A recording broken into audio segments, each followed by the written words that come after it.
Vous êtes tranquillement à une soirée au 16e étage et votre portable vous glisse des mains. Vous le regardez désespérément tomber et en vrai physicien vous vous demandez mais à quelle vitesse il a bien pu impacter la voiture en bas? Pour répondre à cette question, il nous faut quelques informations supplémentaires et on va passer par des étapes intermédiaires. On va d'abord déterminer les équations horaires, c'est-à-dire la vitesse en fonction du temps et de même l'altitude en fonction du temps. Ce qui nous permettra par exemple de déterminer vitesse et altitude après 1 seconde et 3 secondes. Ensuite, on déterminera la durée de la chute. Et enfin, ce qui nous intéresse vraiment, la vitesse à l'impact sur la voiture qu'on supposera au sol. Donc première question, les équations horaires, c'est une question incontournable de la mécanique. Mais avant de rentrer dans le vif du sujet, il faut toujours passer par 4 étapes préliminaires. Première étape, le système, c'est-à-dire l'objet dont on étudie le mouvement, ici le smartphone. On pourra préciser assimilé à son centre de gravité. Ensuite, étape 2, le référentiel. On est sur Terre, donc on précise référentiel terrestre. Et on ajoute supposé galiléen pour dire que tout va bien. Troisième étape, le repère. Ici, on va le prendre vertical avec z égale 0 au sol et on va l'orienter vers le haut. Quatrième et dernière étape préliminaire, le bilan des forces. Il s'agit d'énumérer les forces qui s'exercent sur le portable. Ici, la seule force, c'est le poids. Vous pouvez préciser que c'est une force qui est verticale vers le bas, qui s'applique sur le centre de gravité et que son intensité c'est P égale mg. Ce sont des précisions qui seront appréciées par le correcteur. Vous pouvez également préciser qu'on néglige les frottements et cerise sur le gâteau, la poussée d'Archimède de l'air. Toutes les précisions en vert ici permettent d'avoir une rédaction irréprochable. Une fois ces 4 étapes préliminaires rédigées, on peut appliquer une loi Newton. Ça sera dans chapitre toujours la deuxième. Je vous le rappelle, somme des forces extérieures égale ma. Ici c'est simple.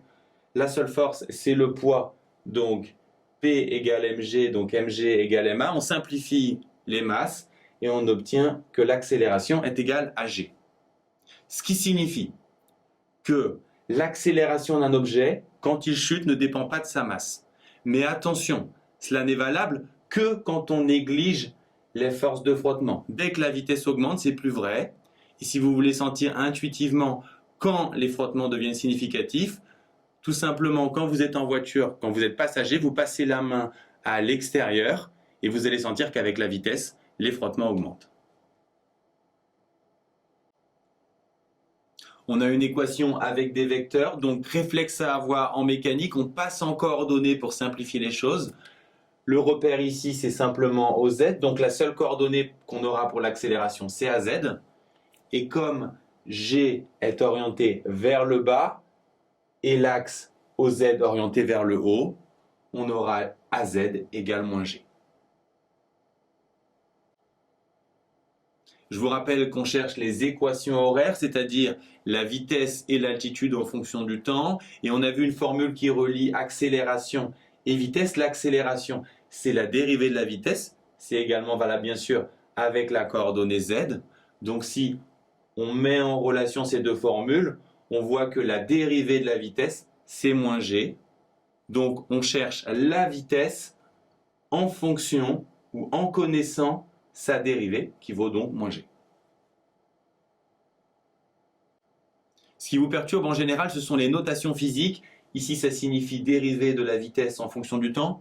Mais pour simplifier les choses, on va les reformuler en écriture mathématique pour mieux que vous visualisiez le problème.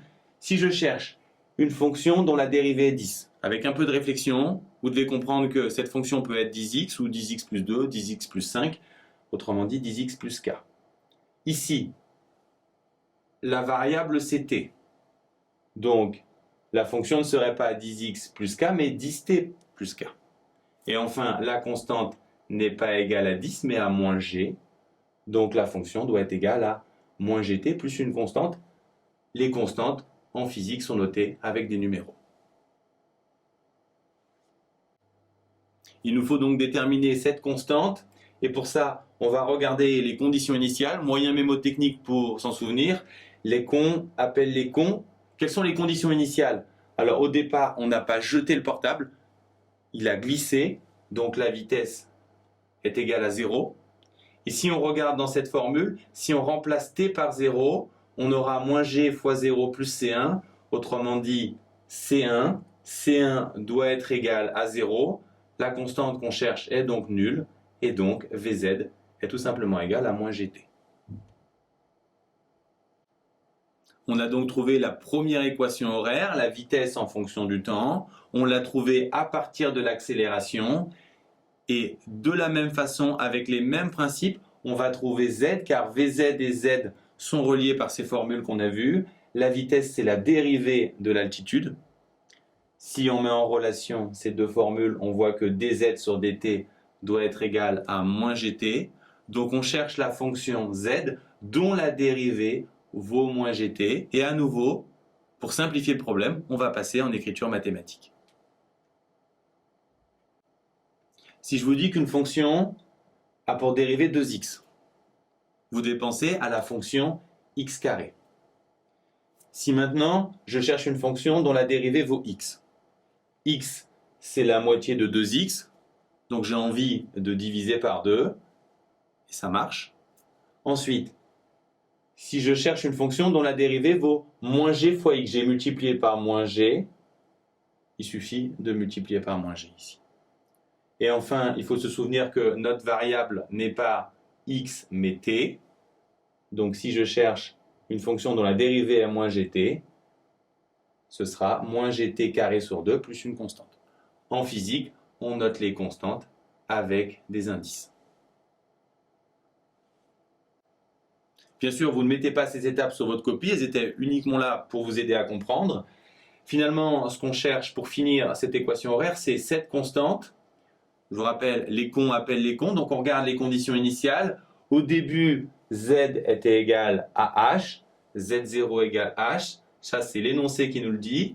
Et ensuite, si on regarde dans cette formule, avec t égale 0, on trouve moins g fois 0 plus c2, autrement dit c2. Donc la constante vaut h, et on a notre équation horaire. On a nos deux équations horaires, on va voir comment les utiliser dans la prochaine vidéo.